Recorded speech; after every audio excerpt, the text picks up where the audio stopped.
ಇವತ್ತು ಮನವಿಯನ್ನ ಮಾಡ್ತಾ ಇದ್ದೀವಿ, ಶಾಂತವಾಗಿ ಮನವಿಯನ್ನ ಮಾಡುತ್ತಿದ್ದೇವೆ. ಒಂದು ವೇಳೆ ನಮ್ಮ ಅಸ್ತಿತ್ವಕ್ಕೆ ಧಕ್ಕೆ ಬಂದರೆ ರಾಜ್ಯದ 31 ಜಿಲ್ಲೆ 231 ತಾಲೂಕುಗಳಲ್ಲಿ ಹೋರಾಟವನ್ನು ಮಾಡಿ ರಕ್ತ ಕ್ರಾಂತಿಗೆ ನಡೆಯಿದ್ದೀವಿ. ಪ್ರಾಣ ಕೊಡಕ್ಕೂ ನಡೆಯಿದ್ದೀವಿ, ಪ್ರಾಣ ಕೊಡಕ್ಕೂ ನಡೆಯಿದ್ದೀವಿ ಸ್ನೇಹಿತರೆ. ಇವತ್ತು ಮುಖ್ಯಮಂತ್ರಿಗಳು ಈಗ ತಾನೇ ಪ್ರಮಾಣ ವಚನ ಸ್ವೀಕರಿಸಿದರೆ ಅವರಿಗೆ ಸಂಘಟನೆ ಬಗ್ಗೆ ತುಂಬಾ ಗೌರವಗಳಿದೆ. ಯಾಕಂದ್ರೆ ಹೋರಾಟ, ನಂಬಿಕೆ, ಗುರಿ ಇವು ಮೂರು ಇದ್ರೆ ಏನ್ ಬೇಕಾದ್ರೂ ಸಾಧನೆ ಮಾಡಬಹುದು ಅನ್ನೋದಕ್ಕೆ ಇವತ್ತಿನ ಮುಖ್ಯಮಂತ್ರಿಗಳೇ ಮುಖ್ಯ ಉದಾಹರಣೆ. ಯಾಕಂದ್ರೆ ಸಂಘಟನೆ, ತಾಳ್ಮೆ, ಗುರಿ ಇವತ್ತು ರಾಜ್ಯದ ಮುಖ್ಯಮಂತ್ರಿಗಳಾಗಿದ್ದಾರೆ. ಯಾವ ವ್ಯಕ್ತಿ, ಯಾವ ಸಂಘಟನೆ ಒಂದು ನೈಜವಾದ ಗುರಿ, ನೈಜವಾದ ಸಂಘಟನೆ ಇದ್ದಾಗ ಖಂಡಿತವಾಗ್ಲೂ ಗ್ಯಾರಂಟಿ ನಮ್ಮ ಜೈಲಿಗೆ ಹಾಕಿದ್ರು ನಾವೇನು ಭಯ ಪಡೋಲ್ಲ ಹೇಳ್ತಾ. ಹಾಗೆ ಈಗ ಮತ್ತೊಬ್ಬ ರೈತ ಮುಖಂಡರು ಮಾತಾಡ್ತಾರೆ. ವಿಶೇಷವಾಗಿ ನಿಮಗೆಲ್ಲ ಪುಕ್ಕಟ ಆಹಾರ ಕೊಟ್ಟು ಟ್ಯಾಕ್ಸ್ ಕಟ್ಟಿ ಮಂತ್ರಿಗಳು ಮಾಡಿದ್ವು, ಪ್ರಧಾನಮಂತ್ರಿಗಳು ಮಾಡಿದ್ವು, ಎಲ್ಲ ಖಾಸಗೀಕರಣ ಮಾಡಕೊಂಡ್ರಿ. ನೀವು ಡ್ಯಾಮ್ಗಳನ್ನ ಖಾಸಗೀಕರಣ ಮಾಡಕೊಂಡರು, ವಿದ್ಯುತ್ ಖಾಸಗೀಕರಣ ಮಾಡತ್ತಾರು. ನಾಳೆ ಪೊಲೀಸ್ ಸ್ಟೇಷನ್ ಕೂಡ ಖಾಸಗೀಕರಣ ಮಾಡುವಂತ ಮಂದಿ ಐತಿ. ಇದೇ ಗುತ್ತಿಗೆ ಸುಮಾರು ಅದು ಎಷ್ಟು 150 ಕೆವಿ 150 ಕಿಲೋವ್ಯಾಟ್ ಅದನ್ನ ತಮ್ಮಿಂದ ತೆಗೆದು ಹಾಕಿ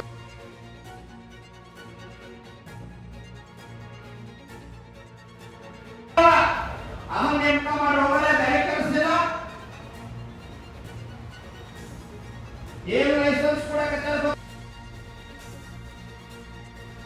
ಚುನಾವಣ ಗಾಂಜಾ ಮಾಡಿದ್ರೆ ಅರೆಸ್ಟ್ ಮಾಡ್ತಾರೆ, ಬಾರ್ಗಳ ಕುಡಿದು ಹೊರಗೆ ಹೋದ್ರೆ ಡ್ರಿಂಕ್ ಅಂಡ್ ಡ್ರೈವ್ ಕೇಸ್ ಮಾಡ್ತಾರೆ. ಹಾಕಿದ್ರೆ ಕೇಸ ಮತ್ತೆ ಸೆರೆ ಮಾಡೋರು ಯಾರಿಗೆ? ಚುನಾವಣ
ರೈತರಿಗೆ ಸಂಬಂಧಪಟ್ಟಂತ ಎಲ್ಲಾ ಸಂಪರ್ಕಗಳನ್ನು ಬಂದ್ ಮಾಡ್ತಾರೆ. ಅದರ ಪರವಾಗಿ ನಿರಂತರವಾಗಿ ನಾವು ಹೋರಾಟವನ್ನು ಮಾಡಿ ರೈತರಿಗೆ ನವೀಕೃತ ಶೀಘ್ರ ವಿದ್ಯುತ್ ಯೋಜನೆಯನ್ನ ಜಾರಿ ಮಾಡಲು ಪ್ರಮುಖವಾಗಿ ನಾವು ಹೋರಾಟವನ್ನ ಮಾಡಿದ್ದೀವಿ.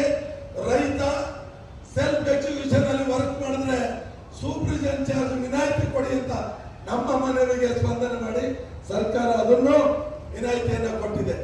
ಇಷ್ಟೆಲ್ಲ ಮಾಡುವಂತ ಗುತ್ತಿಗೆದಾರರು ನಿಮ್ಮ ಅಧಿಕಾರಿಗಳಿಗೆ ನಾವು ಮಾಡಿರುವ ಮೋಸವಾದರೂ ಏನು, ಅನ್ಯಾಯವಾದರೂ ಏನು, ನಮ್ಮಿಂದ ನಿಮಗೆ ತೊಂದರೆ ಆಗಿದೆಯಾ? ಈ ರಾಜ್ಯದಲ್ಲಿ ನಾವುಗಳು ಬದುಕಬಾರ್ದ? ಈ ರಾಜ್ಯದಲ್ಲಿ ನಾವು, ನಮ್ಮ ಕುಟುಂಬ, ನಮ್ಮ ಕಾರ್ಮಿಕರು ಸ್ವಾವಲಂಬಿಗಳಾಗಿ ಆರ್ಥಿಕವಾಗಿ ಬದುಕುವ ವ್ಯವಸ್ಥೆ ಬೇಡವಾ? ನಾವೆಲ್ಲ ನಿರುದ್ಯೋಗಿಗಳಾಗಿ ಯಾವುದೋ ಅಡಿಯಲ್ಲಿ ಕೆಲಸವನ್ನ ಮಾಡಬೇಕಾ? ಅದರಿಂದ ಸರ್, ಈ ವೇದಿಕೆ ಮುಖಾಂತರ ನಾನು ನಿಮ್ಮಲ್ಲಿ ಮನವಿಯನ್ನು ಮಾಡ್ತಾ ಇದ್ದೀನಿ. ಇವತ್ತಿನ ಮುಖ್ಯಮಂತ್ರಿಗಳು ಅವ್ರದೊಂದು ಘೋಷಣೆ ಇದೆ, ಆ ಘೋಷಣೆಯನ್ನೇ ನಾವಿಲ್ಲಿ ಪಾಲನೆ ಮಾಡ್ತಾ ಇರೋದು. ಹೇಳ್ತಾ ಇರ್ತಾರೆ ಯಾವಾಗ, ಸಂಘಟನೆ ತಾಳ್ಮೆ ಗುರಿ, ಸಂಘಟನೆ ತಾಳ್ಮೆ ಗುರಿ ಮೂರಿದ್ರೆ ಸಕ್ಸಸ್ ಆಗ್ತೀವಿ.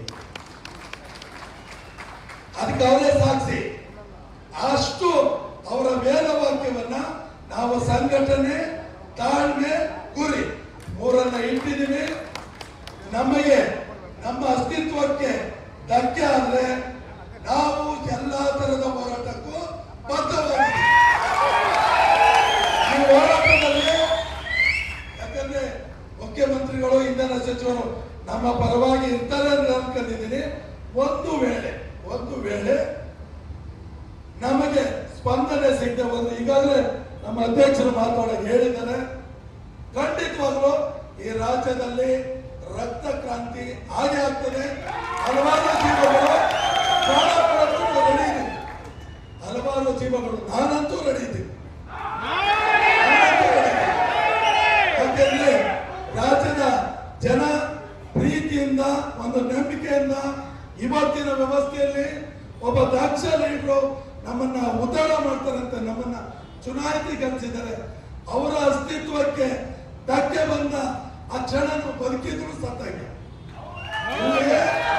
ಬದುಕಿದ್ರು ಸತ್ತಂಗೆ. ಅದರಿಂದ ಸರ್, ದಯವಿಟ್ಟು ನೀವು ನಿಮ್ಮ ಮಾತಿನ ಮುಖಾಂತರ ಮಾತನ್ನ ಸಭೆಗೆ ಉತ್ತರವನ್ನ ಕೊಟ್ರೆ ನಾವು ಮೆಮೊರಂಡಮ್ ಅನ್ನ ಕೊಡ್ತೀವಿ. ಇಲ್ಲ ಅಂದ್ರೆ ನಾವು ಒಂದು ಅರ್ಧ ಗಂಟೆ ಟೈಮ್ ಕೊಟ್ರೆ ನಮ್ಮ ನಡೆಯನ್ನ ತಿಳಿಸ್ತೀವಿ. ಸರ್, ದಯವಿಟ್ಟು ತಾವು ಸರ್ಕಾರದ ಪ್ರತಿನಿಧಿಯಾಗಿ ಬಂದಿದ್ದೀರಾ. ಹಿಂದೆ ಅವ್ರಿಗೆ ನಾನು ಅದಕ್ಕೆ ಹೇಳಿದೆ, ಜೊತೆಯಲ್ಲಿ ಬೆಸ್ಕಾಂ ಎಂ ಡಿ ಅವ್ರನ್ನು ಕರ್ಕೊ ಬನ್ನಿ ಅಂತ. ನಾವ್ ಯಾಕೆ ಬೆಸ್ಕಾಂ ಎಂ ಡಿ ಅವರು ಬರ್ತೀವಿ ಅಂದ್ರು, ನಾವು ಅವ್ರನ್ನ ಈ ಸಾರಿ ಬರೋದು ಬೇಡ ಅಂದ್ರು. ಕಾರಣ ಇಷ್ಟೇ, ನಮ್ಮ 3 ಸಭೆಗೆ ನಮ್ಮ ಸನ್ಮಾನ್ಯ ವ್ಯವಸ್ಥಾಪಕ ನಿರ್ದೇಶಕರು ಬಂದು ಮನವಿಯನ್ನು ಪಡೆದೋದ್ರು. ಅವತ್ತಿಂದ ಕೇಳ್ತಾ ಇದೀವಿ, ಇಂಧನ ಸಚಿವರ ನೇತೃತ್ವದಲ್ಲಿ ಒಂದು ಸಭೆ ಮಾಡಿ 5 ಕಂಪನಿ ಎಂಡಿಗಳನ್ನ ಕರೆಸಿ, ಕೆಪಿಟಿಸಿಎಲ್ ಎಂಡಿ ಅವ್ರನ್ನ ಕರೆದು ಒಂದು ಸಭೆಯನ್ನ ಮಾಡಿ ನಾವು 3 ಬೇಡಿಕೆ ಇಟ್ಟಿದ್ದು. CBF, SLC, ಹಾಗೆ PBT ಮತ್ತೆ ಸ್ಟೇಷನ್ ಮೇಂಟೆನೆನ್ಸ್. 1 ವರ್ಷದಿಂದ ಚರ್ಚೆ ಇನ್ನೂ ಅಂತಿಮ ಆಗ್ತಿಲ್ಲ. ಮೊನ್ನೆ ನಮ್ಮ ಸಾಹೇಬರು ಬಂದಿಟ್ಟು ಒಂದು ಮೀಟಿಂಗ್ ಮಾಡಿದ್ರು PBTದು. ಅವತ್ತು ಆದೇಶ ಮಾಡಿದ್ರು, ಇಲ್ಲ ರೀ ಎಲ್ಲ ರಾಜ್ಯಕ್ಕೆ ಹೋಗಿ ಸ್ಟಡಿ ಮಾಡ್ಕೊ ಬನ್ನಿ ಅಂತ. ಯಾವುದು ಆಗಲ್ಲ. ಅದೇ ಗುತ್ತಿಗೆದಾರರ ತಗ್ಗಾಕೋದು ಕೇವಲ 20 ದಿನಕ್ಕೆ CS ಕೊಟ್ಟಾಯ್ತು ರಿಪೋರ್ಟ್. ಎಷ್ಟು ದಿನಕ್ಕೆ? ಕೇವಲ 20 ದಿನಕ್ಕೆ CS ಹೋಗಿದೆ. ಇದು ನಮ್ಮ ವ್ಯವಸ್ಥೆ. ಅಂದ್ರೆ ನಮ್ಮ ಮೇಲೆ ಎಷ್ಟು ಕೋಪ ಇರಬಹುದು, ನಾವು ವೆಚ್ಚ, ಅಧಿಕಾರಿಗಳ ವೆಚ್ಚ, ನಮ್ಮ ಅಸ್ತಿತ್ವನ ಅಧಿಕಾರಿಗಳಲ್ಲ. ಈ ಪರಿಸ್ಥಿತಿಯಲ್ಲಿ ನಾವಿದ್ದೀವಿ. ದಯವಿಟ್ಟು ಸರ್, ತಾವು ಒಂದು ಉತ್ತಮವಾದ ಭರವಸೆ ಅನ್ನ ಕೊಟ್ರೆ ನಾವು ಖಂಡಿತವಾಗ್ಲೂ ಅಕ್ಸೆಪ್ಟ್ ಮಾಡ್ತೀವಿ. ನಮ್ಮ ನಾಯಕರುಗಳು ಇದ್ದಾರೆ. ಇಲ್ಲ ಅಂದ್ರೆ ನಮ್ಮ ಸದಸ್ಯರು ಏನ್ ಹೇಳ್ತಾರೆ ಅದಕ್ಕೆ ನಾವು ಬದ್ಧವಾಗಿ ಇರ್ತೀವಿ. ದಯವಿಟ್ಟು ಸ್ನೇಹಿತರೆಲ್ಲ ದೂರ ಇರಬೇಕು ಸರ್. ದೂರವಾಗಿ ಸರ್.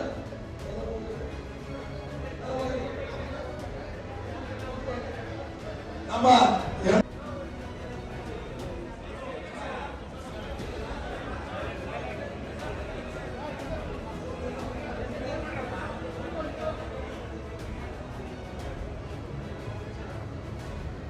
ಸರ್ವರು ನಮಸ್ಕಾರಗಳು.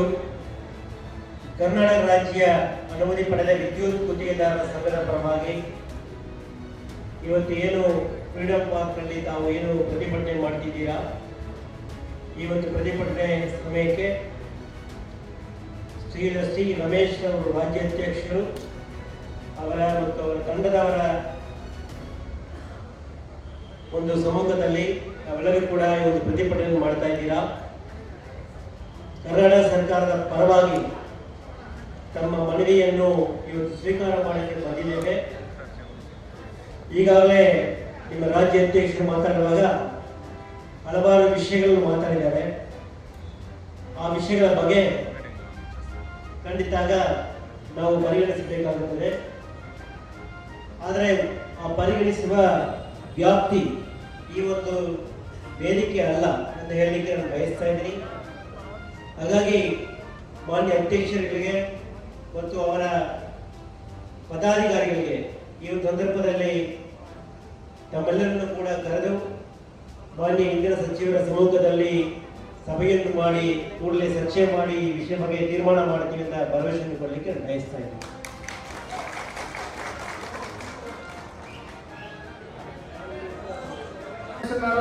ಅವ್ರ ಉಪಾಧ್ಯಕ್ಷರು ಎಲ್ಲರೂ ಸಂಪರ್ಕ ಮಾಡ್ತೀವಿ. ಎಲ್ಲ ಅಧ್ಯಕ್ಷಗಳು ಜೋಡಿ ಮಾತಾಡಿ ಒಂದೇ ಬೀದಿಗೆ ಬಂದು